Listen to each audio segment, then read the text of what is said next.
अगर आपने ये वीडियो पूरा देख लिया तो ट्रेडिंग में आप आधे से ज़्यादा लॉसेस करना बंद कर दोगे। Hello everyone, I am Parvez Pathan, welcome back to the channel.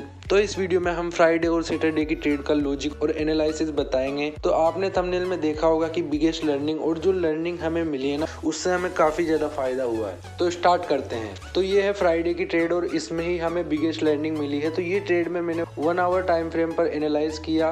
1 our पर प्राइस डाउन ट्रेंड में दिख रहा था। इस मेजर सपोर्ट के ब्रेकडाउन के बाद एक बढ़िया डाउनसाइड मूव आने की प्रोबेबिलिटी थी। तो मैंने 5 मिनट टाइम फ्रेम पर शिफ्ट किया और सपोर्ट और ट्रेंड लाइन के प्रॉपर ब्रेक होने के बाद एंट्री ली। यहाँ चार्ट थोड़ा रुक गया तो मैंने फिर भी ट्रेड एग्जीक्यूट कर दिया था। अब आप देखो यहाँ क्या हुआ। ये ट्रेड शाम तक चला। मैं इसको प्रॉपर वॉच करता रहा। अब जैसे ही 1:1.5 का रिस्क रिवॉर्ड मुझे इसमें मिल रहा था, मैंने एसएल को शिफ्ट किया कॉस्ट पर। मैं वैसे ब्रेक इवन करता नहीं हूँ, पर मुझे किसी काम से बाहर जाना था तो मैंने कॉस्ट पर एसएल को शिफ्ट किया और 4 आवर चार्ट देखा तो काफी स्ट्रेंथ दिखी ट्रेड में। तो मैंने इसमें बड़ा प्रॉफिट कैप्चर करने की सोची, पर मार्केट ने पहले मुझे निकाला, यानी लिक्विडिटी स्वीप की, जो आप स्क्रीन पर देख रहे हो। और फिर बाद का व्यू देखो, ये मैंने स्क्रीनशॉट लिया था लास्ट में। देखो प्रॉपर मैंने जो टारगेट रखा था 1:4 का, उसे भी हिट किया।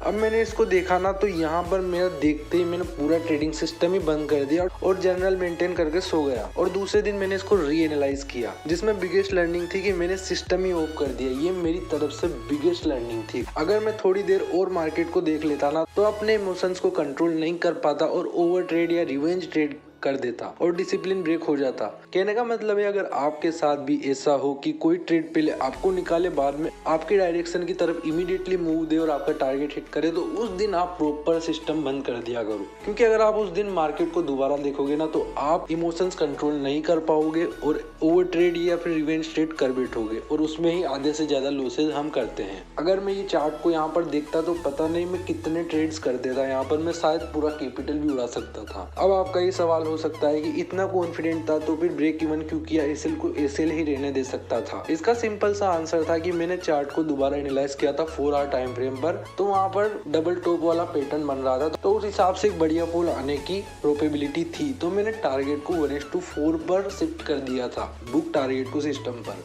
अब अगर यहाँ पर 1:2 का टारगेट टेप करके रिवर्सल होता और एसएल जाता, तो मेरा कितना लॉस हो जाता। 1:2 का टारगेट भी जाता और मेरा जो कैपिटल पर $1 लगा हुआ था वो भी चला जाता। इसलिए मैंने ब्रेक इवन किया और कुछ इंपॉर्टेंट काम से बाहर चला गया। लेकिन पहले मुझे मार्केट ने लिक्विडिटी स्वीप के जरिए निकाला और बाद में मेरी डायरेक्शन में पूरा का पूरा टारगेट दे दिया 1:4 का। आई होप आपको मेरी बात समझ आई होगी कि मैं क्या कहना चाहता था।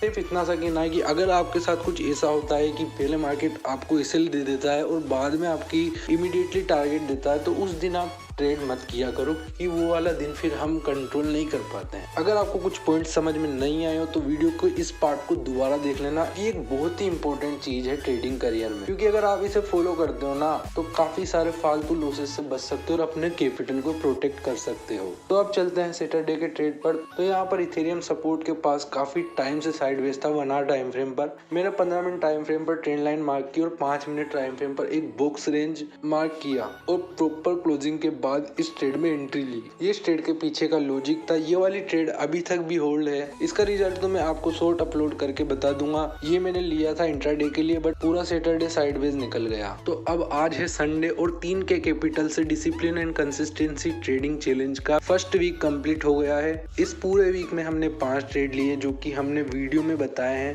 अब उन 5 ट्रेड में एक एसएल लगाए, एक प्रॉपर टारगेट और एक में हाफ टारगेट बुक किया। एक ब्रेक इवन हुआ और एक अभी ओपन चल रहा है। हमने 5 में से सिर्फ अभी तक एक ही ट्रेड में एसएल दिया है, हालांकि एक ट्रेड अभी ओपन है और अभी 3 के का कैपिटल 3.18 के पर है। अगर ये वाली ओपन ट्रेड में एसएल लगता है तो 3.08 के, और अगर टारगेट आता है तो 3.36 के आसपास हमारा कैपिटल हो जाएगा। इस पूरे सिनेरियो को हमने आपको समझाया और वीकली रिव्यू आपको बताया। ओवरऑल हम फर्स्ट वीक में तो ग्रीन में ही है। आई होप आपको वीडियो पसंद आई होगी। अगर वीडियो पसंद आई हो तो वीडियो को लाइक करो और चैनल को भी सब्सक्राइब करो। मिलते हैं नेक्स्ट वीडियो में। Good bye.